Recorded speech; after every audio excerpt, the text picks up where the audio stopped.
আমি আমার জীবন রক্ষা করব না, কারণ আমি সেনাবাহিনীর মাধ্যমে কোনো ন্যায় বিচার পাইনি। আমাকে অন্যায়ভাবে চাকরিচ্যুত করা হয়েছে, আমাকে সামরিক সুবিধা বঞ্চিতভাবে অবসর চাকরিচ্যুত করা হয়েছে এবং আমাকে ইউএন মিশন থেকে আমাকে বাদ দেওয়া হয়েছে। তো একটা মানুষকে 3 প্রকারের সাজা দেওয়া হয়েছে। এত বছর পরেও আমরা এত আন্দোলন করছি, দীর্ঘ 9 মাস, এর পরেও আমাদের এই দাবিগুলো মেনে নেওয়া হয় না।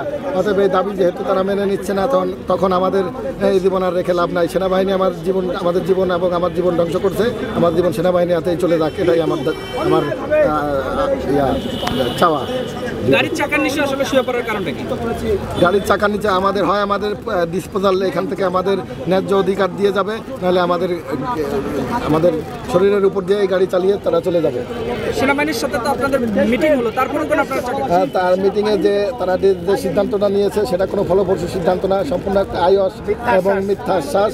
যে আশ্বাসে আমরা আর জীবন রাখতে চাই না, এই আশ্বাস মানিও না এবং এই মিথ্যা আশ্বাসের উপর করে আমরা এই জীবন আর রাখতে চাই না।